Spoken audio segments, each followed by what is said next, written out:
What's good, YouTube? Welcome back to another episode of What Are They Cooking, the series where we showcase the craziest ideas conceived by the Edison Format community. As always, if you're in the audience and you got a cool replay you would like to share, you can do so at the Discord link in the description. And just put your replay in the Edison Format Replays channel and I will take a look. Starting out today, we've got some kind of light machine thing. I don't know exactly, because I think there was like light sworn cards in here. Like he draws Jane for a turn. So I guess we're going to kind of find out what the heck is going on in here. The Jane gets snatched by the Dust Shoot. Tough luck. We're going up here against, oh no, they take the Honest? No, they do take the Jane. Okay. Going up here against Amaryllis. It's crazy how popular Amaryllis has gotten, man. That's, it's just wild seeing this deck all the time. I'm very humbled yet proud of my very first creation there. So the opponent going to charge for Lila, take out our Solemn Judgment. That is very rough, actually. Just like they get in for 17 too, because they just know our back row or whatever. We're going to summon out Fortress. They actually immediately torrential here. I guess they know we're not summoning anything else, because it's just what, Eltonin. I guess, I don't know, maybe they could have played for us to like normal summon the Honest to try and hit over with a defense mode something, but they just like use the torrential immediately, which means we're going to be able to bring out another Fortress with the Cyber Eltonin. Of course, the best thing about Eltonin is that you can also use it as Fortress Father, although the board wipe effect is a kind of constant threat you have to worry about throughout the game. We're going to hit over the Amaryllis. We're going to get in for some damage. Call the Haunted going to be used here, and then we Synchro into Goyo. Now, they stack for Plague and make a Bryonic. Okay, so that's going to bounce our Goyo and our Fortress, and then we just rip a card? I feel like you could have set one of these, like, maybe just set your Storm or something, or even your trade-in, I don't know. But they just didn't. They just, kind of a pretty big misplay there, actually. So they're going to bounce our monster. I mean, is Brio and Prey going to be enough? I don't think so. No, we draw a live card, so now it's kind of just completely Jover for the opponent here. We're going to take out the monster, attack for 17, and they draw into a Titanium. And, yeah, I feel like if they had set something there, they would have been in a better spot, but I don't know. There was, like, was there another misplay? I feel like there was like at least two major misplays there on the opponent's part. They're going to charge the Light Brigade here. System down. That is some toxic level of hate, actually. And we're in Dim Alk. So we're playing like Chaos, Light Machine, Light stuff. I don't hate it. I really don't. We're bringing those Fossil Dinos. They're quite good in this matchup. We're going to go for Bottomless Trap Hole here. They're going to bring out another Dandy. And the Fossil Dino will take everything out, but they do get 2 tokens, which is not great for us. And now they revive an Amaryllis as well, which is also not great for us. We're going to summon out, but we get another Torrential forced there. I don't know if that was an optimal Torrential either. Yeah, I think the Torrential from before was not great in game number 1 either. But now they're just going to revive Amaryllis again. I mean, opponent's still in quite a pretty commanding spot here. They have a Sidra in hand as well, which is probably going to mess us up at some point. Nope, they like bring out the Sidra prematurely, which means now we're going to get to Fortress them, I guess. I don't know. We are taking a ton of damage, though, and we do need to draw something. We draw into a dead Torrential Tribute. So we're going to be moving on to game number 3 here. Game number 3, we're just going to summon Fortress. I mean, hey, I guess. So they actually do take out the Fortress with the Raikou, which means we get to rip a card out of their hand. We're going to take the Lila. Heavy Storm, main phase 2, set our stuff, and we've seen their hand, so we know there's no Storm, so we can just set multiple here. Miracle Fertilizer, that's going to bring out Titanium. That's going to be something we need to deal with, and we're going to, I don't know why we didn't just, well, I guess we could Bottomless it, but they could just DDR it back, so fine. We're going to summon Dim Alk, and we do hit a monster, which is neat. We could trade 1 for 1 here, take out the Fertilizer, and get in for 1800 with the Dimensional Alchemist. The opponent just going to set the debris, try to wall behind it. I swear, like, setting debris in defense mode is, like, the #1 thing that Amaryllis uses Debris Dragon for. I swear, I don't know why people play this card. It's, like, not good. I don't know, it's, like, good with Quick Draw, right? If you're summoning Drill Warrior, it's good. If you're not summoning Drill Warrior, you better have some other reason to play it. Like, you know, you're playing Dragons, or you're using it to make something in particular. I don't know. We're going to summon Valley. That gets Torrential. That was actually a pretty good Torrential relative to before. We're going to bring out Eltonin here. And we're going to attack for 1500.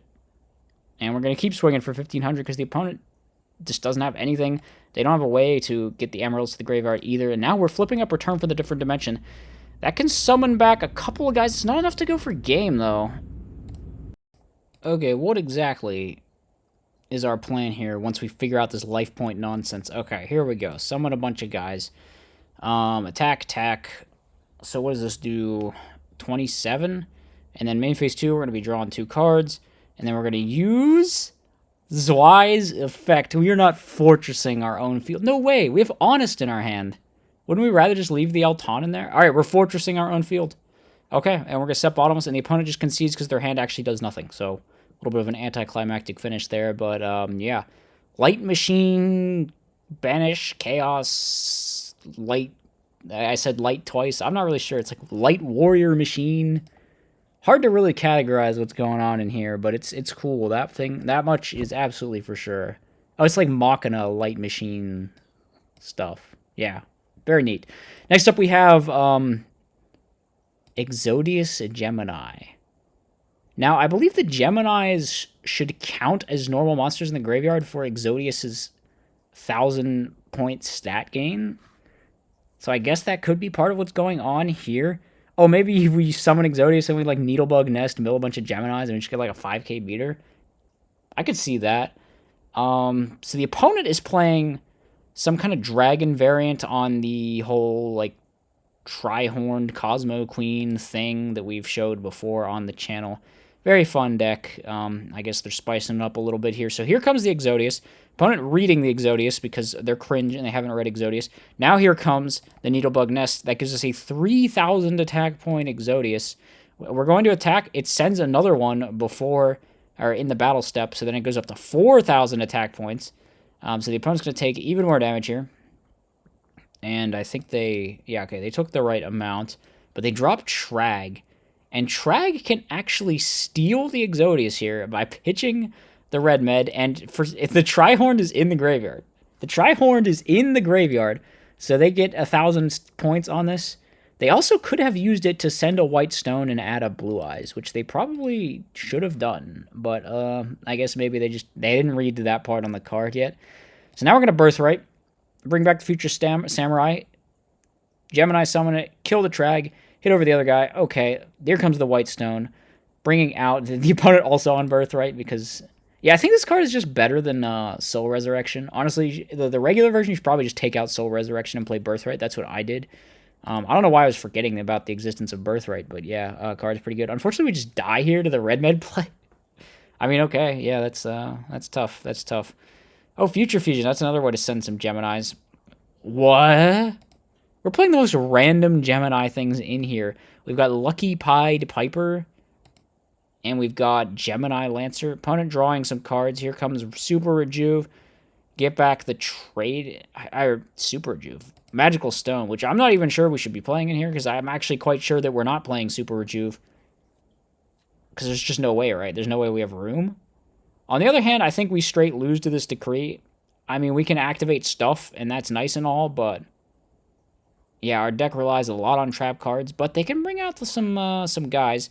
However, Rapton is going to come down is definitely scary because now we can bring out the Gemini Soldier Special, get out the Toon Magician. We're just going to go for Bryonic. Is that even the right play? If they draw another dragon, we're like kind of screwed, right? And they can draw a lot of cards here. They're going Trade In. They're going Super, or why do I keep saying Super Rejuve? It's Magical Stone Excavation. Should not be mixing up those cards. Pot of Avarice going to put back 5. And then, what do we do? Okay, they're actually just fully bricked. They're actually just fully bricked and they concede the game. That's hilarious. How did they draw that many cards and couldn't find a freaking dragon? That's wild. Alright, we're going to set Spirit Reaper. Opponent is pitching for hand size? Did like one more turn pass than I thought? But then why didn't we poke with Reaper? I'm actually so confused by what just happened. I must have missed something. No, the opponent's just giving up because their deck is bricked because they're playing too many engines in it. Okay. Well, I guess the Exodius thing is kind of cool.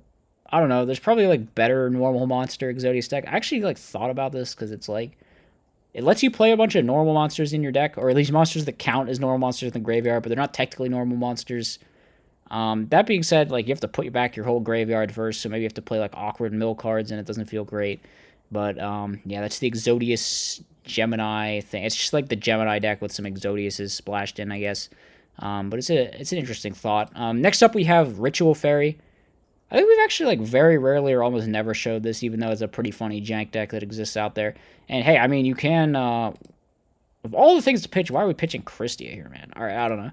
We're on Enrise as well. This is actually where the Chaos Fairy Enrise thing sort of evolved from, because I was playing Ritual Fairy, and I thought Enrise would be good to play in there since you got the Dark Fiend and a bunch of fairies. But then I just ended up going a different direction with trying to make Enrise work, because you don't really want to be putting Duname's Dark Witch in your deck. That being said, we are putting Duname's Dark Witch in our deck for ARA, and we can now bring out the Enrise if we want, just to get aggressive here. We're just going to drop Sork instead. Could we not bring out both? I guess there was only one Dark, and it was our one Dark Fiend, so the answer to that is no. Opponents go summon out Armageddon. Looks like we're just going up against Vayu. They're going to have to stack for Plague, make Goyo, steal the Chaos Sorcerer, and we could Orange Light here, and yeah, it's a very good Orange Light. The opponent, I think, is just a dead, so yeah, going to be moving on to game number 2. I don't think it's a terrible fairy build, honestly. It might even be better than, like, Valhalla versions. I might be capping about that, though, because having to put, like, 3 vanillas in your deck just does not feel great. I don't know what the ratio you play. When I played it, it was like 2 Dunames and 1 Archfiend Soldier or something. I wanted to have the Dark Fiend. Or maybe it's 3 Dunames. I don't know. It's like 3 to 4 vanillas you're playing in here, right? There's no way you're just playing 2. So Bait Doll going to force out the compulsory evacuation device, and we're just going to set a Raikou. Hit into the Raikou with the Duname's Dark Witch. But yeah, ARA to get Christie alive is just quite dirty. We draw another vanilla. See, this is why you got to play 4 vanillas, actually. Unfortunately, a suboptimal... Was that a 4-star Ladybug of Doom? What are... Actually, what is this guy's build? I thought it was just Vayu in game number 1 or something. But now they're busting out all these insane, like, 2004 techs on me, dude. 4-star Ladybug, Bait Doll. This is like 2000... What? 20 years ago cards are being used here. Okay. We're going to hit the bottomless. Wild, just like pack filler from Pharaoh's Servant is being activated here. And we're going to draw into a brain control, which does not help. Does not help the present situation. Okay, we drew a ritual monster. That's really good, but we're not able to use ARA. Are we out? Dude, this is why you got to play 4 vanillas. I'm actually convinced I played 4. I'm convinced I played 4. I think, because there's no way. No, wait. Do we not have the third Dunames? Do we not have the third Dunames? Oh, no. Oh, no. All right, they're going to swing with the Greffer, and here we're going to activate Trade-In. Draw into an Honest. That should wall, but, man, we got to get rid of this Vanity's Fiend, but we're holding our Mirror Force. Okay, another Trade-In. Not bad. We dropped... Okay, we could brain the Vanities. Why didn't we do this? Could we not have done this last turn? Or maybe I'm crazy. Maybe we actually didn't have access to that play till now. But Christie are going to hit the board, and that is very good for us. Opponent does not have an immediate out here. And we're going to add back the Manju, but maybe it doesn't matter what we add back because we're just going to Orange Light it or whatever. Actually, Manju might have been the best thing to add back. Do we play the other ritual card, or are we just... Because there's no way we play more than these 3 ritual monsters, right? It's just 2 Demise, 1 Ruin. I feel like the ratios are actually... They're coming back to me. It's very clear. Okay, we do play the End of the World. So that... Yeah, okay. So it's 1 End of the World, 1 ARA, the 3 ritual guys, and then the 4 vanillas. That's got to be it. Or maybe it's only 3 in here, because I think we would have used the ARA. I would play 4, honestly, though. You got to play those 4. It came up... The fact that it came up here makes me think that you got to play them, those 4. Rid of Brionac. Unfortunately, Brionac hits the wrong one, and we're just losing the Honest anyway, whether we hit the right one or not. Return from the different dimension could potentially be huge, and we're giving our opponent... Wait, this return is not huge at all, actually. They need more setup. They definitely need more setup. We're going to hit him with the Manju, and then we are going to set the compulsory. Opponent draws into a Vayu, flips up return. I mean, that's just not a very great play, right? We're just making a Catastor. That just eats a compulsory. Okay, yeah, now we're just up 10,000 billion cards. What is this Vayu build, actually? It's just like Vayu with Bait Doll and 4-star Ladybug. I genuinely... I don't get it. I'm not getting it. I'm not getting it at all. What are we doing here? We're going to Synchro Nagoyo. Is Christia... No. It doesn't matter. We're just killing them with it. We're just killing them. They're only on 22. They straight up die. I don't know. It feels like the opponent made some mistakes here. Why do they have Bait Doll and... I can't get over it, man. What is going on with... I need someone to contact this guy and ask what the thought process is. Why are these cards in here? It's actually crazy. I kind of respect it though. I gotta say. All right, final replay we have is where we got another different format replay. I think this is actually we're doing an older one for a change. We don't usually go for these older ones. Sometimes we do GOAT, but I don't think we've ever done older than GOAT. And this is just like the absolute cesspool that Yu-Gi-Oh was before GOAT format. I think DM era is one of the worst eras actually ever in terms of gameplay. It's like worse than modern actually. It's so bad. I don't know what they were thinking with card design back in the day. It was just like the craziest spells ever were legal. Like, look at this opening hand, man. Dude goes like Pot of Greed, Painful Choice, Confi, Graceful. What is even going on, man? What is even going on? So this is Chaos Yata format, if I didn't say it. So it's like the full power ban list format, essentially, with all of the craziness that entails in that. We're going to see some Warrior Ladies coming out. Flip Up Nobleman of Crossout. That's not great, but we have a Raigeki and a PLS. We have a Raigeki and a PLS, man. That feels crazy to say, actually. We're going to Raigeki the field. We're going to Confi the last card of the hand. They draw Fairy Lily. We're actually dead to Fairy Lily. That's insane. That was an insane top deck by the opponent. They just killed us with Fairy Lily. Okay, well, now we're going to Confi. Imagine just getting Confied. Wait. We take the Warrior Lady. Oh, because we have Io. Oh, that's about to be toxic as hell, man. They must know. They know, like, the only reason you would take Warrior Lady there is if you had Io. God, Io is so toxic, man. Oh my god. Okay, we draw. We're going to go for the Reborn, force the Imperial Order, set 2. Now we got to pay 700. The Mirror Force will be good. The Mirror Force was a nice top deck. Take out those tomatoes. Okay, we draw into an Archfiend Soldier. We're playing Archfiend Soldier. How is it? What are the chances that we run into 2 decks playing Archfiend Soldier in one of these episodes? I guess we're just playing a 1900 vanilla Dark Monster because that's what's going on. We're going to Geki break the back row here. BLS is live. We're going to banish so they don't top deck a Chaos Monster on us. Okay. Bottomless Trap Hole, drawn at exactly the perfect time, honestly. We're paying 700 for the IO. Kaiku also drawn at the exact perfect time, let's be clear. And we are just going to run them over and kill them with the BLS. God, what an absolute toxic format this was. Painful Choice. So we're going to go for... We give them Duo. Because everything else just lets them look at our hand. Imagine your opponent going Painful Choice, Dust Shoot, Confi, Forceful Sentry. Like, I will be hand-ripping you on this turn 1, sir. All right, we have the Serpent, though. We have the Serpent to play around it. We could Typhoon the Mirage of Nightmare to stop them from getting ridiculous, stupid, dumb pluses there. Now we're eating a Dust Shoot anyway because we didn't play around it, unfortunately. We could have left the Serp, I guess. That would have been next level high IQ play there. And the opponent not respecting Mirror Torrential off the top here. We just have a Saku set. We actually don't use it, though. We're just going to hold for the Geki. And now we get to draw 2 off of the Mirage of Nightmare. We do draw into a Mystical Space Typhoon. We could take care of our own Mirage of Nightmare if we want.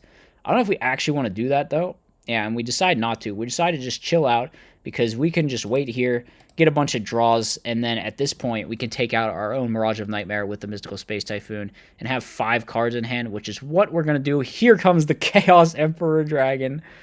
Oh my god. Okay, we set Ring. We're going to Reborn just so we don't die to some, like, whatever BS top deck. Okay, speaking of which, Pot of Greed, by the way. They summon out the Fairy Lily. We can keep ourselves alive with Ring, just both of us taking 400. Now, Feather Duster Yata. The bird! The bird connects! Oh, no. They can't do anything. Raigeki doesn't out this. They don't have Serpent. They just die to Yata. They actually just die to Yata Garage. That's... No, man. Oh, my god. Oh, it's so toxic. It's so toxic. This is what gameplay was in 2004. 2004, I think. I think that's, yeah, I don't know, maybe early 2005. I'm actually not, I was like a little kid back then, so I'm not super well-versed, but, yeah, we're going to see Yata for game happen, so I get in game number 3, so I guess that's something there. But as always, we're rounding out the video with the other format replay here, Chaos Yata format. It's a wild time, so hope you guys enjoyed. Let me know what you thought in the comments section. I'll see you in the next one.